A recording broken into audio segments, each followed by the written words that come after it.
Nama Om Vishnu Padaya Krishna Krishna Bhutale Srimate Bhaktivedanta Swami Namaste Sarasvate Devi Gauravani Pracharne Nirvishesha Shunyavadi Paschatya Deshatari Nama Om Vishnu Padaya Krishna Preshtaya Bhutale Srimate Bhaktisiddhanta Sarasvati Namane Shri Varshabhanavi Devi Dayatai Kripadaya Krishna Sambandha Vijnana Dayane Prabhave Namaha Madhuryojvala Premardha Shri Rupanuga Bhaktida Shri Gaura Karuna Shakti Vigrahaya Namostute Namaste Gauravani Shri Murteye Dina Tarine Rupanuga Viruddha Pasidhanta Dvanta Harine Nama Shreshtam Manumapi Shachiputram Atra Swarupa Rupam Tasya Gajamurupuring Maturing Goshtavati Radha Kundam Girivaramaho Radhika Prapto Yasya Pratita Kripaya Shri Gurum Tomatos Vandeham Shri Guru Shri Ataf Padakamalam Shri Gurun Vaishnavangscha Shri Rupam Sagrajatam Sahagana Raghunatha Sadvaitam Savadhutam Parijana Sahitam Krishna Chaitanya Devam Shri Radha Krishna Padan Sahagana Lalita Shri Vishaka Guru Vaishnav Bhagavan Tine Smarani Hoy Bigna Vinashan Anayashe Hoy Nijavanchita Puran Hare Krishna Krishna Krishna Hare Hare Hare Rama Rama Rama Hare Hare. Thank you, devotees of this temple, for not adopting the two mic kirtan system, which is widespread these days. Did you teach them to not do that? No, they. Thank you. Then we can have Sankirtan instead of two. We can only hear two voices. Today, I am to speak on a subject far beyond my pay grade, but nevertheless, we have to speak. Go wash it. He should wash his hand, put his hand in his mouth. You have to teach. You know that, right? I was there when Prabhupada stopped the whole yagya because a child, there were several hundred devotees, and the child Prabhupada saw way at the back, little baby, had his hand in his mouth. Prabhupada stopped it all and told the mother to take him out, wash his hand, and tell him, teach him to not put his hand in his mouth. Continue, Prabhupada said about the yagya. Last year, on the Vyasa Puja of Srila Bhaktisiddhanta Sarasvati Goswami Maharaj Prabhupada, I was speaking in Mayapur to an august assembly of Vaishnavas. Of course, all Vaishnavas are great personalities, but there were several very senior devotees, and I considered it a great honor to have been asked to speak on that occasion in front of all of them. And if you want to put it like that, something of a reward for having compiled that book, Sri Bhaktisiddhanta Vaibhava. So I didn't expect the august presence of Radhe Shamprabhu here today, but it's very kind. He's come to hear. When I was researching Sri Bhaktisiddhanta Vaibhava, I did quite some research, not just on whatever I could find, mostly in the Gauriya magazine and writings of Bhaktisiddhanta Saraswati in Bengali, a kind of Bengali that most Bengalis can't understand, because there were things that I couldn't understand. And I would ask some educated Bengalis, but if they're not in this line, they won't understand. Even what to me seemed like ordinary words. And once there was a passage I brought to Gopi Puranadana Prabhu, and he couldn't understand it either. And it wasn't due to typos. It was just the language is so hard to understand.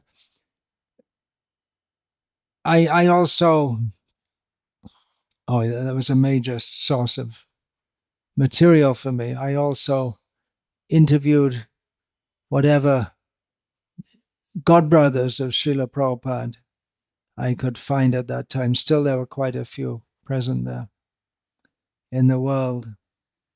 But I also did research into the current situation in the world and in India and in Bengal at that time. The political situation, social currents, religious currents, in order to try to, for our understanding, frame Srila Saraswati Thakur. In other words, present him in his own context, because Bengal, where he was most of the time, Bengal in the beginning of the 20th century is very different to Bengal today in many ways. So I tried to give some perspectives on the Indian independence movement and various philosophical challenges he faced. But actually, we can't understand him through that, if we can understand him at all. We should understand him. If he's totally beyond the range of our understanding, then there would be no purpose in him coming to this world. We could understand him by his mercy. Same as Krishna, we can understand him by his mercy. Atapite deva padambuja dvaya prasada leishanu grahita evahi janati tatvang bhagavang mahingno nachanya ekopi chirang vichinvang. However much we try to understand Krishna by our own ratiocination, or mental and intellectual faculties, we can't understand anything by that method. But we can understand him if we get a drop of his mercy. So the same for the Vaishnavas. But one of the main points that, I'll say about this, because why he did what he did, he was preaching the message of the absolute truth, but in a particular time, place, and circumstance. And that is a challenge of our acharyas to maintain the tradition while presenting it in a manner that can be accepted by people in particular time, place, and circumstance. The message of Godhead is the same in all times, places, and circumstances. It's relevant to every jiva, but the manner of presentation may be somewhat different in different times. So he utilized modern facilities, and as I mentioned, modern at that time. At this time, we wouldn't even have a clue what they are. How many of you have ever sent a telegram? Nowadays, telegram means some popular app, is it? Yeah. But it used to mean if you want to communicate something quickly, then you write it or dictate it and you pay per word, and it's sent as quickly as possible. It's quite costly. Dial a number. No one dials a number. Making a phone call. It used to be dialing. There's so many things. The world has technologically changed so much, and technology has changed the world so much, and it's changed people's mentality. Not just the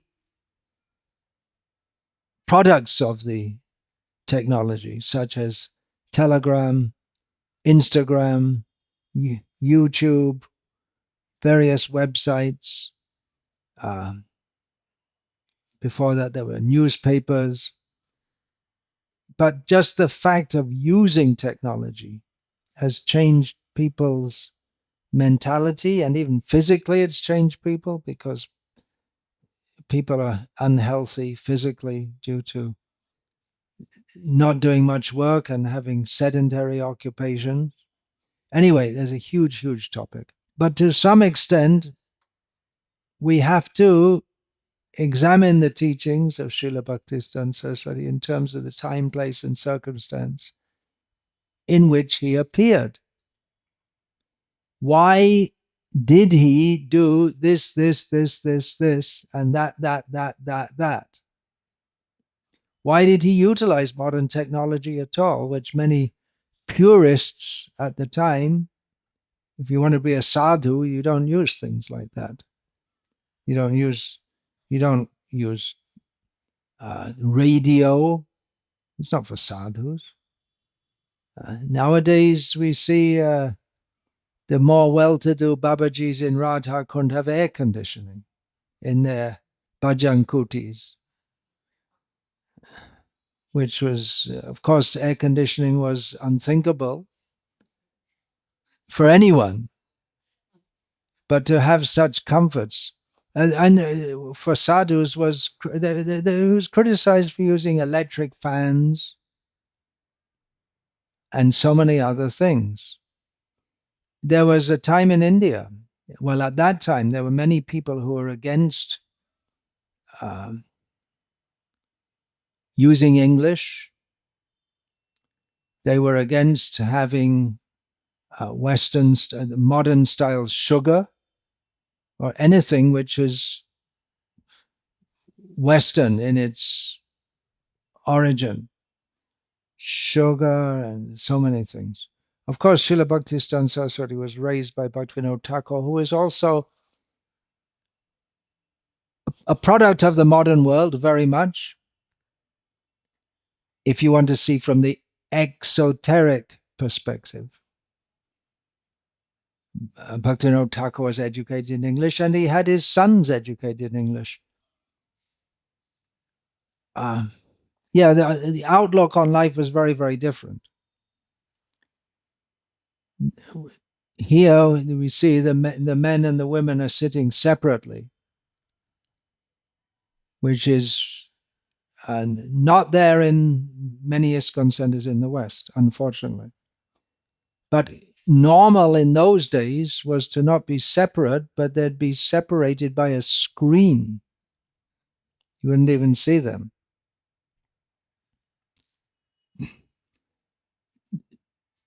Attitudes toward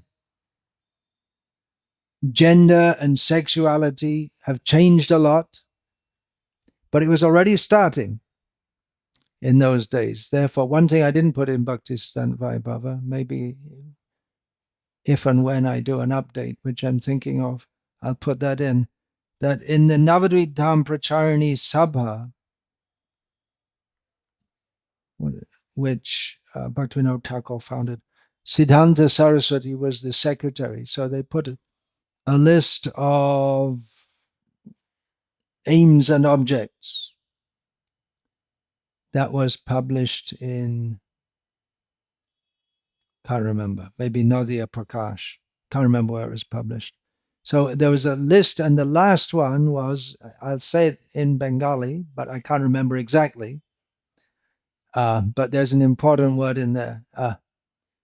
kono strigon ei shabhai kono pod nibena. So no woman will have any pad, which means it could mean they can't be a member at all, or it could mean they could have no position,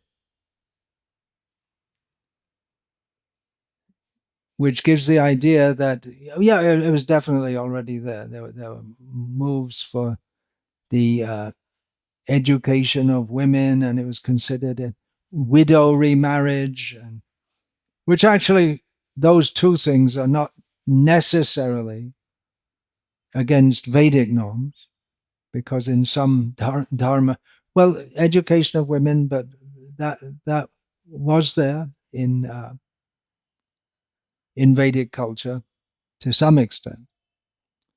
And widow remarriage was allowed by some of the Dharma Shastra compilers. But anyway, you can see what a difference there is. That in attitude, that's just one factor in society. Now, we can't understand Saraswati Thakur simply through understanding how he reacted and responded to external trends. He compiled a booklet called Rai Ramananda, about Rai Ramananda, in English.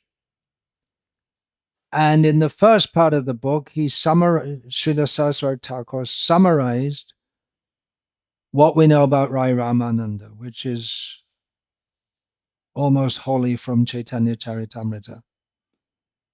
And then in the second part of the book, he began, which is about the conversations between Rai Ramananda and Chaitanya Mahaprabhu. In the beginning of that, he said, actually, the first part, that's only for outsiders. That's just an extra, that's just for people who are interested in the material subject matter. It's Chaitanya Leela. But if it's taken as just as historicity or history, just taken as history, then we can't understand what the point is, which are the exchanges between, oh, ladies leaving. Are you feeling upset because what I just said? You have to go. You have to go to work, which is also unthinkable in those days. You lied and you came.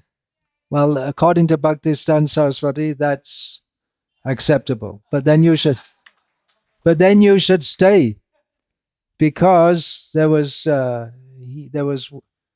one person. Oh, that's another whole story. It's in Bhaktisiddhanta Vaibhava. He said that if you're hearing Hari Katha and you get the news that your son is dying, stay and listen. You will in another lifetime. All right. So the dealings between Rai Ramananda and Chaitanya Mahaprabhu may be different in different times they come. May not be exactly the same, but the teachings will be the same.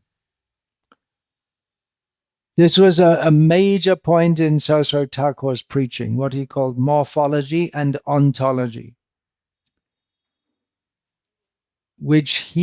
ontology is a philosophical term, means understanding the essence. It's a term in English, one of the 4 basic subjects of philosophy as understood in Western philosophy. Morphology is a term which is largely used in biology. Morph means body, or form to be more exact.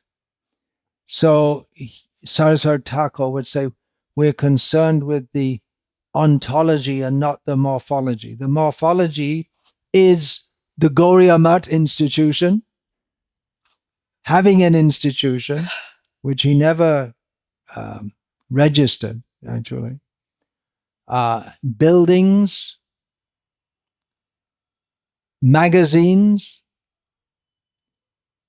diorama exhibitions, the way he dressed, the acceptance of titles, the acceptance of sannyas. Now, all this is spiritual because it's used in the service of Krishna, but it's not in and of itself spiritual. To have buildings is not in and of itself spiritual. If it's used in Krishna's service, then it's spiritual by association. But that is the morphology, the outer form that is seen. But what is the essence is the teaching. So Srila Saraswati Thakur this is a major point in his teaching, that Krishna cannot be understood by materialistic understanding. He railed against attempting to understand Krishna in historical terms or psychological terms or sociological terms, anthropological terms.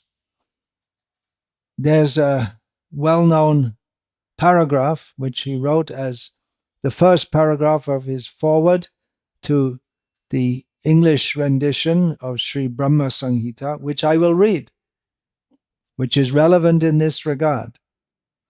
The materialistic demeanor cannot possibly stretch to the transcendental autocrat who is ever inviting the fallen conditioned souls to associate with him through devotion or eternal serving mood. The phenomenal attractions are often found to tempt sentient beings to enjoy the variegated position which is opposed to undifferenced monism. People are so much too apt to indulge in transitory speculations even when they are to educate themselves on a situation beyond their empiric area or experiencing jurisdiction. The esoteric aspect often knocks them to trace out immanence in their outward inspection of transitory and transformable things. This impulse moves them to fix the position of the immanent into an indeterminate, impersonal entity, no clue of which could be discerned by moving earth and heaven through their organic senses. So that explains it. Actually, we could have a whole talk just unpacking all of this. The lines of this booklet will surely help such puzzled souls in their march towards the personality of the immanent lying beyond their sensuous gaze of inspection.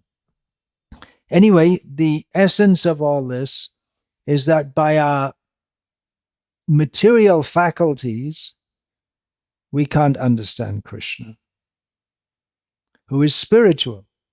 Spirit cannot be understood by matter, by any amount of material examination, rationalization, logic. We cannot understand transcendence. We can use logic this far. Logically, we can understand that by logic, we cannot understand the spiritual. Then we have to come to a different system of epistemology, which epistemology is another of the four main strands of Western philosophy. Another one is logic. What's the other one? Anyone know? Ethics. Now, in this regard, or with this understanding, I want to speak a little bit about Sir John Anderson. We have come here to discuss Srila Bhaktisiddhanta Saraswati Thakur, and in the course of doing so, I want to discuss a little bit about Sir John Anderson. How many of you have heard of Sir John Anderson? No, none. Well, he is mentioned in Sri Bhaktisiddhanta Vaibhava.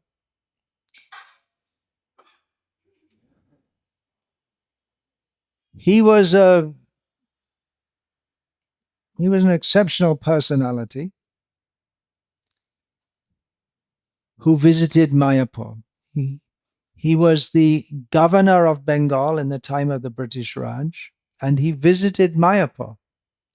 Now, at the time,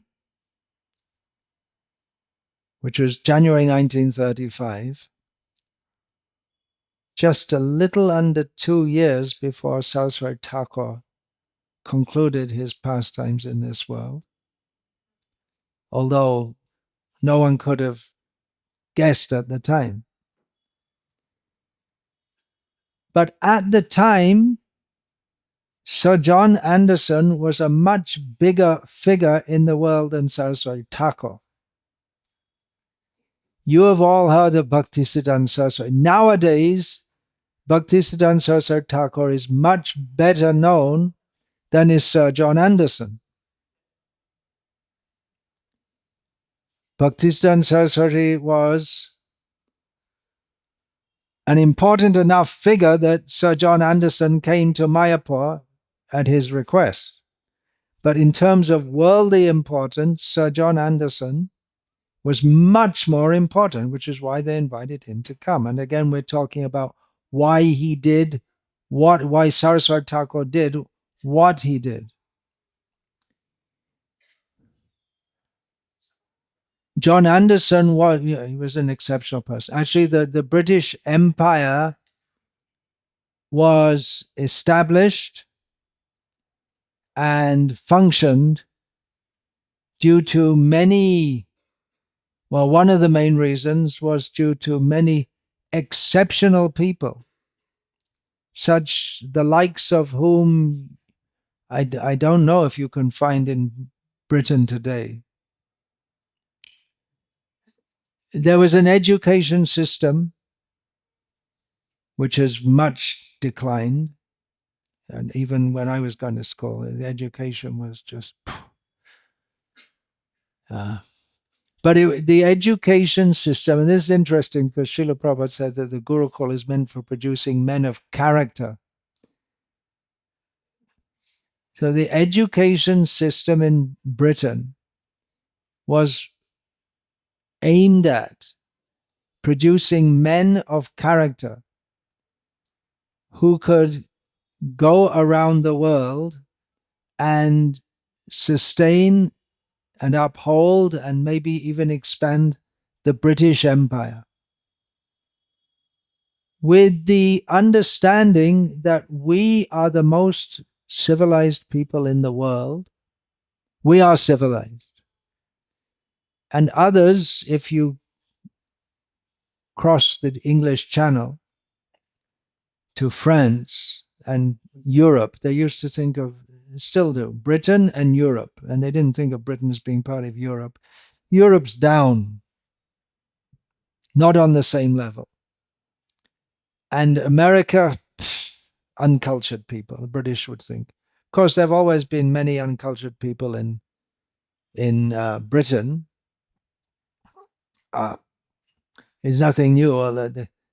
Nowadays they have football hooligans. Not nowadays. It's been going on at least since I was a kid.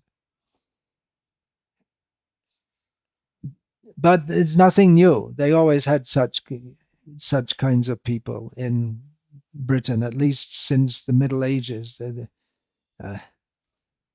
But there was always an upper class also, the aristocracy, who were considered on a different level. They were considered very civilized. By Vedic standards, not civilized at all.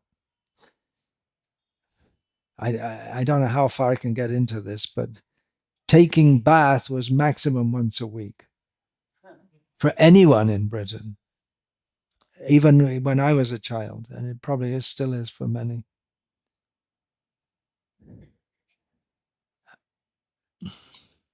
But there was an idea that with Christianity, we have strong morals and we need to go around the world. This was the justification for going all over the world and conquering different countries, that we have to bring the gifts of British civilization to the world.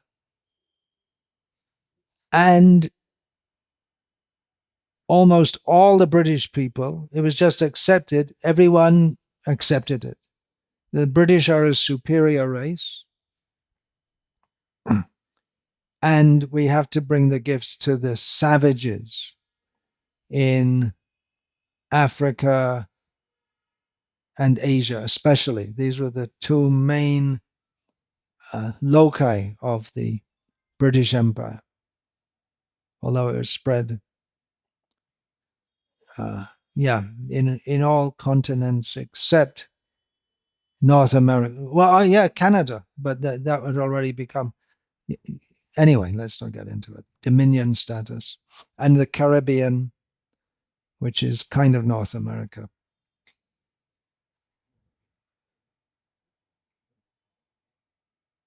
So definitely, they did produce men who are ready to go out and accept difficulties and who had a strong moral sense. I was saying that the difference in gender, in attitudes toward gender and sexuality. In those days in Britain, people would get married and stay married throughout their life. And divorce was considered something very bad, which was why a little later the heir to the throne of Britain had to abdicate from that role because he married a divorcee. And the present King of England is married to a divorcee, and no one gives a damn. So you see how attitudes, that's just one thing. So that was pretty much all over the world. In India, it was different. For different higher class people were expected to be married. If you marry someone, you remain married to them throughout life. Although polygamy among many castes was accepted, but among many tribals, they would swap around, and they didn't have a saptapadi wedding or any such thing. They weren't considered Hindus. They had their own thing going on.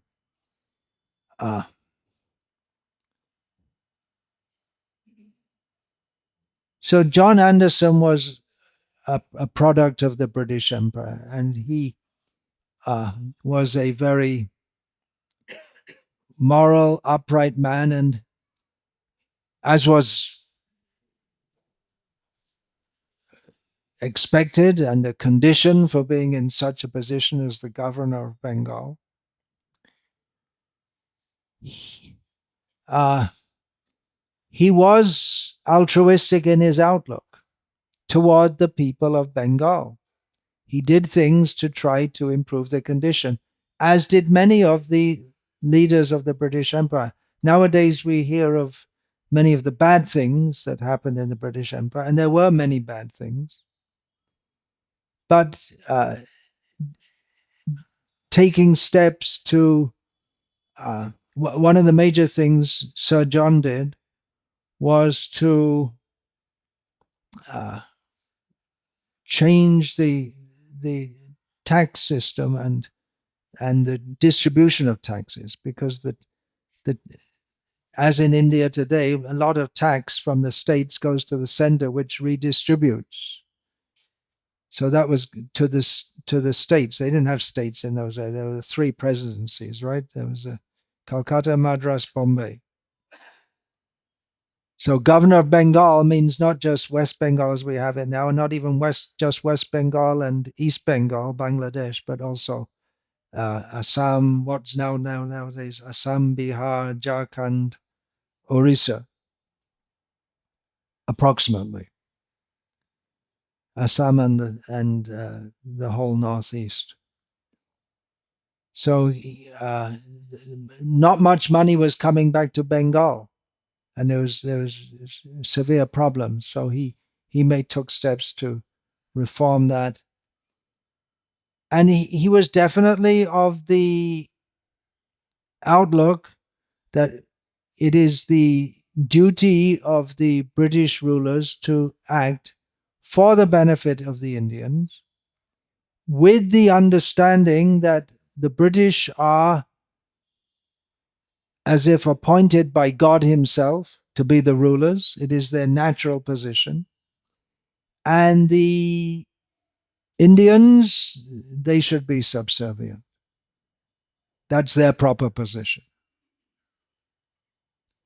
And sometimes the British did things which benefited the population by defeating local kings who were tyrants. You know about that? They very much mistreated their population. They would just kill people at whim, some of them, not all of them. But what was going on in India at the time, and it was picking up steam more and more, was the movement for Swaraj, the Indian independence movement. And it was especially active in Bengal and North India in general. But especially many of the revolutionaries came out. Well, there were different approaches. Of course, Gandhi's approach was to try to do it by peacefulness, and there were others. Subhash Chandra Bose wasn't the first, by any means, to think of revolution. So, in the Bengali independence movement, or the Indian independence movement, there were figures who were directly members, and there were others who were viewed with suspicion by the British. Vivekananda was viewed with suspicion because he wanted to promote Hinduism, and Aurobindo Ghosh, these are from Bengal.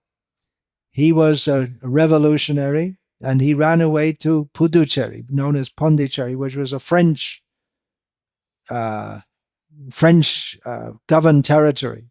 So the British didn't go and get him, although they tried to get him through the French, who wouldn't agree. So the Bengal was politically charged against the British, and Sir John Anderson became known as the most shot at person in the world. He survived several assassination attempts as the governor of Bengal. However, there were some Indians who promoted cooperation with the crown. And one of them was Bhaktisiddhanta Saraswati Thakur, following the lead of his father, who was a government servant. He was a British government servant. And he said that we have no argument with the British if they're ruling the country. Well, that was previously under the Muslims also, that if the Muslims were ruling in a keeping the peace, as some of them did, it wasn't that Muslims were killing Hindus left, right, and center all the time, but to live in this country, they had to see that the economy was functioning, and they would do things to improve the economy. Otherwise, if the economy is not good, then the rulers, the kings, are also not in a good situation. So the idea was that we respect the king as being a representative of God. And Bhaktivinoda Thakur said that the British can be the rulers, and they maintain the peace. They're giving us facility because there was, among the British, there were two strands of thought. One was that regarding Hindu religion. One was from the Christian missionaries, we have to overthrow it. And another was from the traders, who thought that, no, we don't just let them do whatever damn thing they like. We want to do business with them and get rich. And at one point, the idea to overcome the there was another more insidious manner of undermining Hinduism, because famously, now it's famous, Lord Macaulay said that as long as the Hindus remain Hindus, we can't properly govern them. So we have to undermine their Hinduism by saying that it's all nonsense. And we have to educate. There was a debate among the British. We should promote education, widespread. Should it be in Sanskrit or in English? The British themselves were discussing this, and then they went for English. So Bhaktivinoda Thakur was a result of the British education, and he had his sons educated in English language. And Bhaktisiddhanta Sarasvati went along with that. As famously, when our own Srila Prabhupada first approached Bhaktisiddhanta Saraswati Thakur, Srila Prabhupada, then a young man, Abhay Dey, gave the objection, which seemed perfectly plausible, that to talk so many things about religion is okay, but first we have to throw off the shackles of the British, because who will listen to our message if we're a slave nation? And Saraswati Thakur said that spreading Krishna consciousness is so urgent, it can't wait for any political adjustment.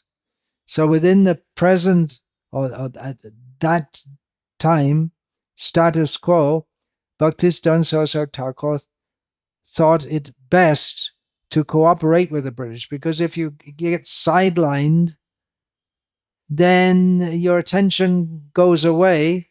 Just like we see among devotees nowadays, there's a lot of interest in Hindutva, and you get so much into all this stuff that we forget that we're supposed to be cultivating pure Krishna consciousness beyond any designation.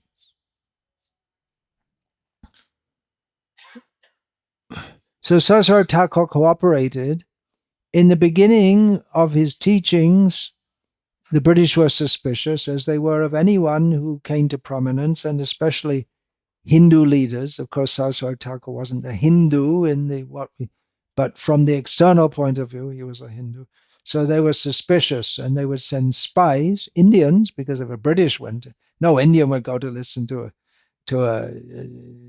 someone speaking, and if they did, there would be quite obvious that they're British. So there would be Bengali spy, and of course they're speaking in Bengali, which some of the British people also learned, the local language. So there were British appointed spies. It's not that everyone was against the British. Otherwise, how could they have run the country for so long? They would send spies, and eventually the British came to accept that, yeah, they're on our side. They're okay. We can trust them. And that was very helpful in the activities of the Gauriya Math. For instance, several years before John Anderson came to Mayapur, a post office was established there in the middle of nowhere. Probably most of you have been to Mayapur.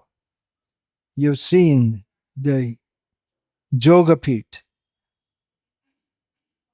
Sri Chaitanya Math, Advaita Bhavan, Srivasangam. Those are the original Gauriya Math temples in Mayapur, Antardip Mayapur. When Saraswati Thakur first went to Mayapur, or he was sent there by Bhaktisiddhanta Thakur, the Jogpit was just one small building. The first temple established by Bhaktisiddhanta Thakur was just a small building. Sri Chaitanya Math wasn't established. That was established in 1918. So all this development went on, but apart from that, there's so many maths. Even when I first went to Mayapur in 1976, there was those 4 establishments, practically Sriva Sangha and Advaita Bhavana, it's the same campus anyway. In Mayapur itself, there were others. There was Rudra Paragorya Mat, but that's a little away from Mayapur. But along that road, which we know as Bhaktisiddhanta Road, there were these 4 establishments. Then ISKCON came, and prior to that, there was Sri Chaitanya Mat, and that's Madhav Maharaj's Mat, as it's known locally up to the present day, and Goswami Maharaj's Mat, next to Madhav Maharaj's Mat, which I can't remember the name of. And that was it. And it was all fields, lots of rice fields all around. And there was the villages at a little distance, Miapur, but they, and Bamanpur, but a post office was established there, which was unusual to have in such a rural place, to have it was a sub-post office. But amongst mostly illiterate people, because most people were illiterate in those days, and especially Muslims, villagers were illiterate. So why would the British establish a post office? They had a good relationship with the British rulers, and that was a huge step forward in their preaching, because they had magazines going out by subscription, and they could post them from Mayapur, and they would get mail coming in with questions, so it was a big step forward, and it really added to the authenticity of Mayapur, which is being established as the birthplace of Chaitanya Mahaprabhu. John Anderson came to Mayapur. That means he had confidence that these people are with us. And you can see the photo of the banner, God Save the King.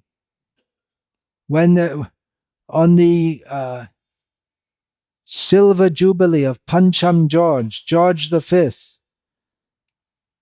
the Gauriya Math made a special edition of the Gauriya magazine with many photos praising George V. Now this went against the Indian independence movement and the rebel cause. It was very bold of Sarasvati Thakura to do this. It was a decision he had to make. He could have remained neutral. He could have sided with the Hindutva people, the Congress. It was mostly led, but not only by the Congress. It wasn't only the Congress. In Maharashtra, there was also can't remember what it was. There was an organization which I can't remember the name of now. But politically, it was led by the Congress. He could have sided with them, but he decided to go along with the current dispensation.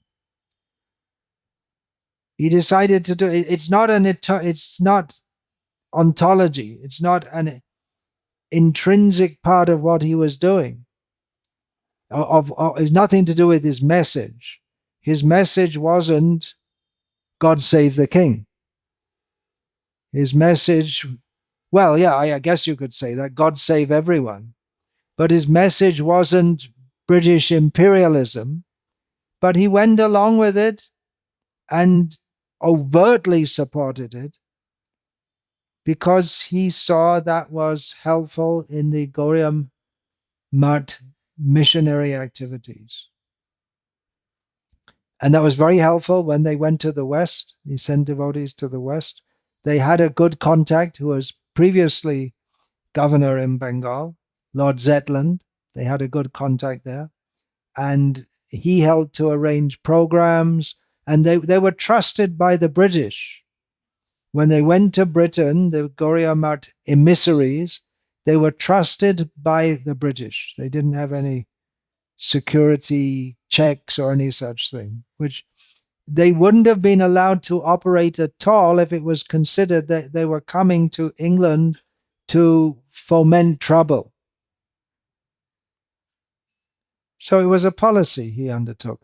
Now, you can imagine in the mind of John Anderson, he's also going for some political purpose, politician. Later, he was nominated to be prime minister. He was such a big man. He was such a capable man. Winston Churchill nominated him to be prime minister if the present prime minister, Anthony Eden, was killed during the which was quite possible because London was being bombed in the Second World War. So they said if he's killed, then put him in as a to be the prime minister. So he was a very, very capable man, and he went to Mayapur. No doubt he had some political motive. He wanted to show that siding with the British, I can only guess, he wanted to show that siding with the British is good for the Indian people. You scratch my back, I'll scratch yours, kind of thing. But he was a much bigger figure. He was a symbol of the British power. Remember, Calcutta was the capital of British India, which British India and Burma, which stretched up to what is now the Pakistan borders with Afghanistan. The British tried to take Afghanistan, unsuccessful. So it was a huge, the jewel in the crown, the Indian Empire.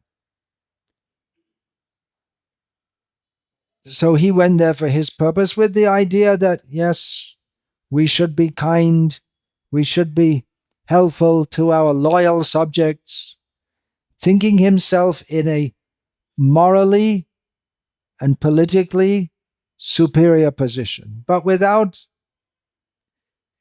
dislike or distaste, as many British did have dislike or distaste, but he was thinking how to do good for the Indians, but from the perspective that we British are superior, obviously, and we're here to help the Indians. So he went there with that attitude. And Saraswati Thakura is from the spiritual world. In God's eyes, much more important personality. But he went along with that. He went along with this for the sake of what he needed to do for preaching Krishna consciousness. He didn't preach to John Anderson, don't eat meat. He arranged meat to be served because it was normal for those who could afford it among the British that they would eat meat 3 times a day. Yeah, your lip is curling with distaste.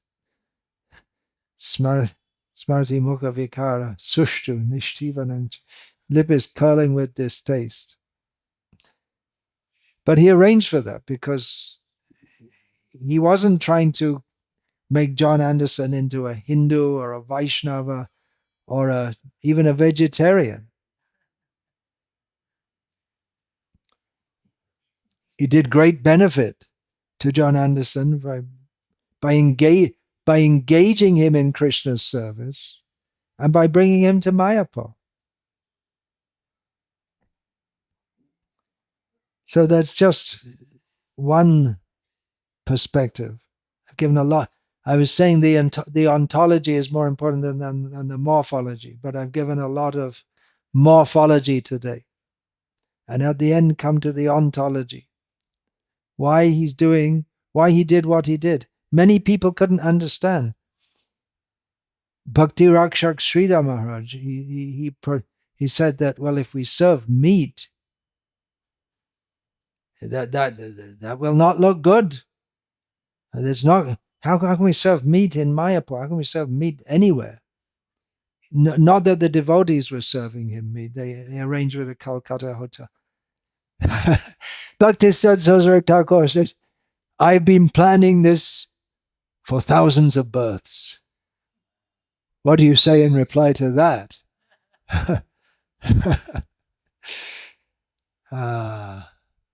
Very difficult to understand. So many things difficult to understand. Many times his disciples literally, they wouldn't understand, just like the materialistic demeanor cannot possibly stretch to the transcendental. literally they wouldn't understand. And Sridhar Maharaj would listen, and after the talk of Saraswati Thakur, he would translate it to the rest of the devotees. In other words, he would speak it in ordinary Bengali that the devotees, he would understand it, others couldn't understand it.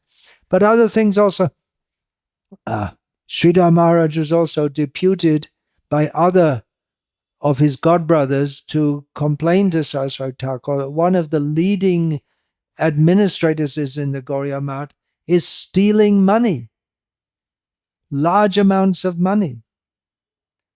And Saraswati Thakur, it's a perfectly valid objection that we are going out working hard, bringing funds for the service of Krishna, and he's using some for the service of Krishna, but he's also using a large amount for his family,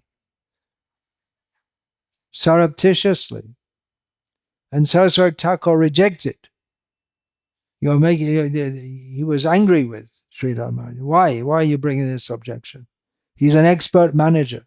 If I had to pay someone to manage like this, I'd have to spend so much money. He's doing a good job. Leave him alone. What are the disciples supposed to think? We're going out and collecting, and we're not taking a cut, as is illegally and going on in ISKCON today. Collectors take a cut from the collection for their family. But he takes a cut. We're going out and telling people, I don't have any time, but I could go on for a lot longer. We're going out and telling people, and Saraswati Thakur, he wouldn't allow people to just go and collect in the name of anything mundane. He would say, you have to preach to people and then get them to give money. So we're preaching to people about Krishna, and they were inducing people to give money for Krishna's service, but then so much is going over here. But he said no. And they had to accept. That's all. They could have gone away and discussed, but they didn't. They may not have understood it, but they just accepted. Our Guru has a higher vision. He was seen himself as a transcendental autocrat. That's a beautiful description of himself. He's referring to Krishna. Anyway, I'll finish here because the program is supposed to continue. Now with Pushpanjali. Is it now? What's the program now?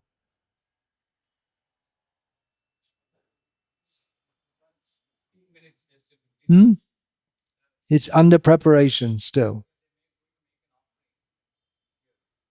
Oh, an offering's going to be made here. So it'll be at least 15, 20 minutes by the time they bring everything and offer it. Yeah, transcendental autocrat. You can see there's a photo of him with John Anderson, welcoming John Anderson as he got down from his launch in Mayapur, having come from Calcutta, presumably. Actually, I don't usually drink water while I'm speaking, but I need to drink a little now. Try to avoid that.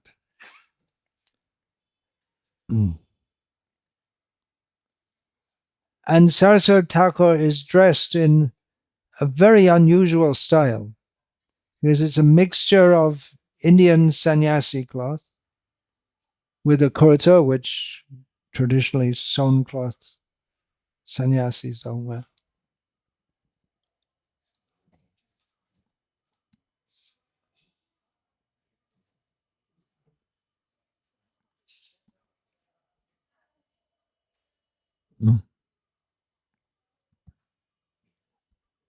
And a very aristocratic looking Western style coat, long coat, and leather shoes with socks.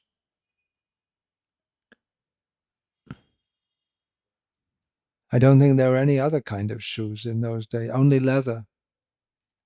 Anything else? Any other kind of shoe? I don't think so. If there were shoes, there was leather.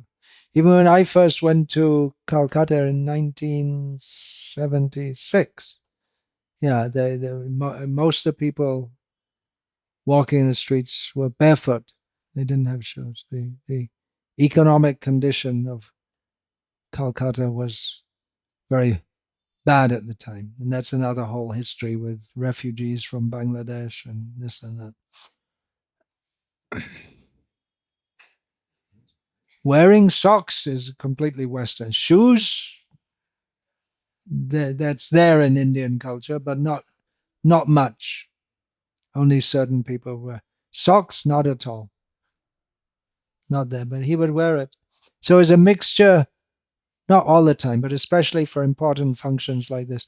So his dress style was a mixture of Indian traditional sannyasi style with the orange cloth and Western style, and decidedly aristocratic, effortlessly aristocratic.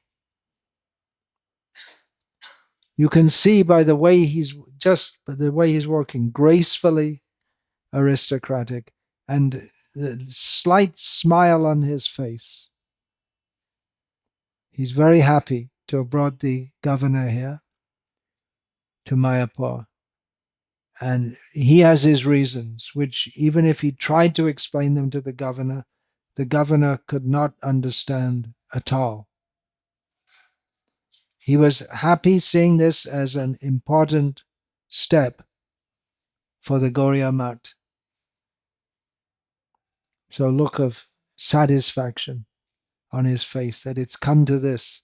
Such a big personality, a major figure in the British Empire, has come to Mayapur. Srila Prabhupada, speaking about Mayapur, said if you can bring Indira Gandhi, then Bhaktivinoda Thakur will take you back to Godhead. Now, it wasn't necessarily that Prabhupada endorsed everything that Indira Gandhi stood for,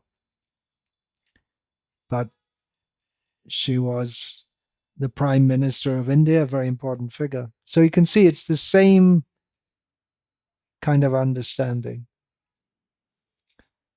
He was a transcendental aristocrat in a completely different kind of mode to the aristocrats of this world. But see, they could, John Anderson and other aristocratic people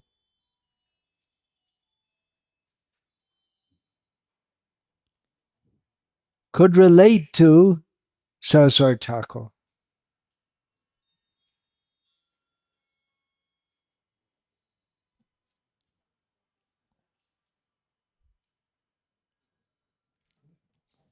They could relate at some level. They could converse with them. Saraswati Thakur spoke excellent English, no doubt. So they could converse with them, and even on intellectual subjects. And that was very important for Saraswati Thakur. He wanted to present Krishna consciousness in a manner that would be accepted by the elite.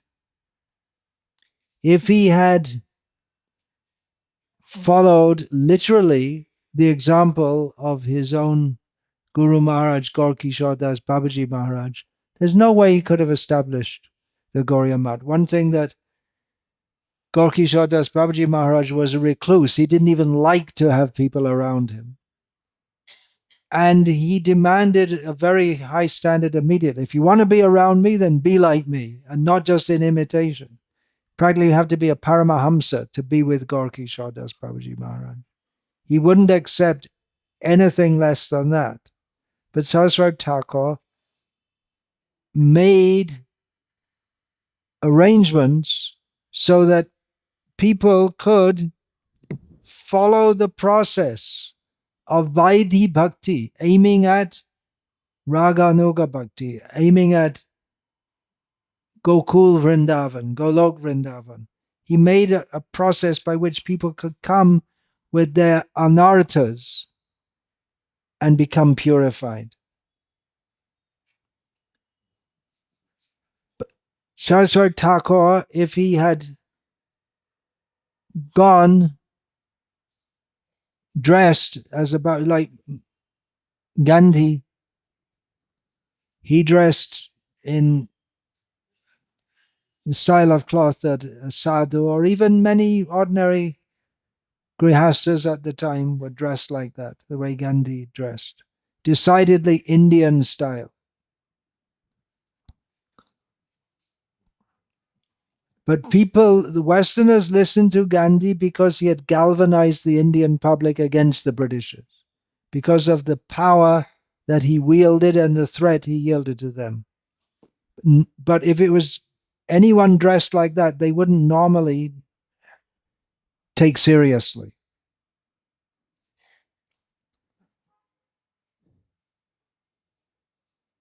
Bhaktisiddhanta Saraswati Thakura wanted to make the elite comfortable, both physically and mentally.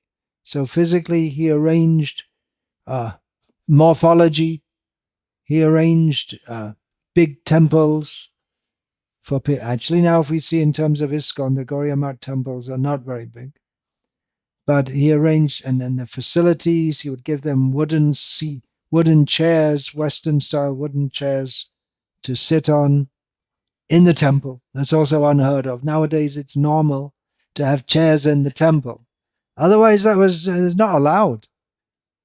You have to sit on the floor. Or if the speaker can sit on a raised seat. Usually not this raised, it would be about this raised. The little chokey. That was it. Not very comfortable or any such thing. So here, to make them mentally comfortable, physically comfortable, and mentally comfortable by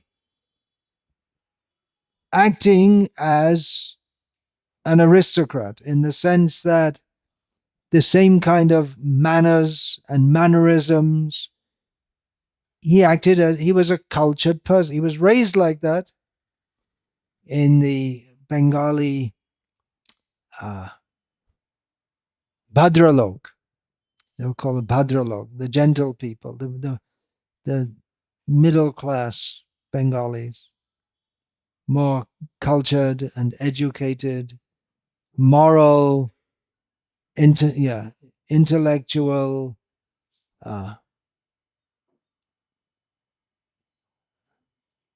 concerned with the condition of the world. So he was aristocratic in that sense. Now we know of Rupan Sanatan, Tyaktva Turnamashesha Mandralapati Srening Sada Tuchavat. The six Goswamis, Rupan Sanatan had immense wealth and immense political power. Raghunath Das had immense wealth. They gave it all up as insignificant. But Bhaktisiddhanta Saraswati, he wasn't from a wealthy background, but he made so many temples. He took wealth and established himself among the aristocratic society. He was able to do so by Krishna's mercy, but he positioned himself within society among the aristocracy or the more educated class, so that he could preach to them. And he preached in a manner that would appeal to them intellectually. Because mostly Vaishnavas were thought, well, they just give talks, stories, they tell some stories, and a bunch of women and lower class people come and they sing along with them and they cry a little bit, and it's not for intellectuals. Vedanta is for intellectuals. Not all these stories from the Puranas and all this kind of thing. So Saraswati Thakura, he amazed intellectuals, both Indian and Western, by his intellect. his aim wasn't intellectualism per se. His aim was to get the message over, the message of surrender to Krishna. But if he had not been intellectually at least on the same level as them, and actually, even from the intellectual point of view, way above most of the intellectual people, then they wouldn't have respected him. The general tendency was to disrespect Vaishnavism. As one thing, it was considered very low class because generally low class people would take to it. The followers, there were the Goswamis who were Brahmin by caste, but they mostly ministered to lower class people. And then there were many who, in the name of Chaitanya Mahaprabhu's teachings, were leading illicit lives, sexually degraded lives. Nowadays, you don't have to take cover of religion to do so. You can be sexually degraded and be proud of it. Gay pride. For instance, slut march. Slut is a word which means something like, you'd say randi, something like that. You say in Hindi? Randi, yeah, same. Magi is another word in Bengali. It means prostitute, like that. So slut. Yeah. Slut march. Be proud of your what would previously be considered degradation. So it was a huge challenge to preach among such people. But he showed himself to be on their level economically, intellectually, culturally, and he wanted to catch these people with the idea that yad yad acharati shreshtas tata deveta rojana sayat pramanam kurute lokas tadanuvartate. And that was our own Srila Prabhupada's initial idea also in preaching in the West, but Krishna had other plans for the spread of his movement. Yeah, about that, there was, I was saying how in Bengal especially, there was a lot of political unrest. And there was a saying among the British, the Bengalis are our enemies. The Marwaris are our friends, because the Marwaris saw in the British that, okay, we'll do business with them. They don't do business, and our business prospers also. And Bengalis, Marwaris, and the South Indians are our servants. That's what was considered among the British, because there wasn't so much political unrest from the south side.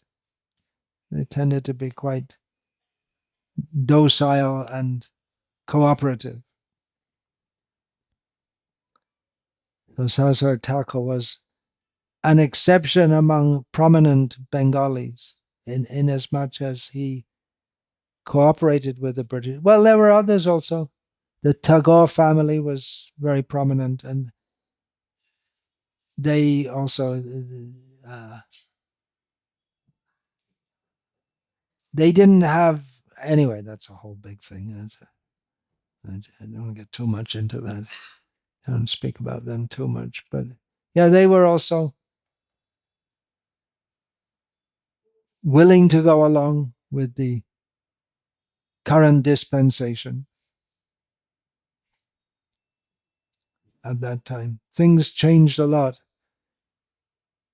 There was a big shift. The British themselves did much to further the aims of the independence movement by the Jallianwala Bagh massacre,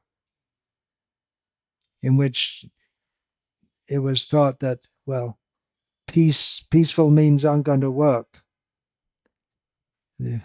These people are savages. Even though Indian Rajas themselves had been doing similar things to certain of their citizens.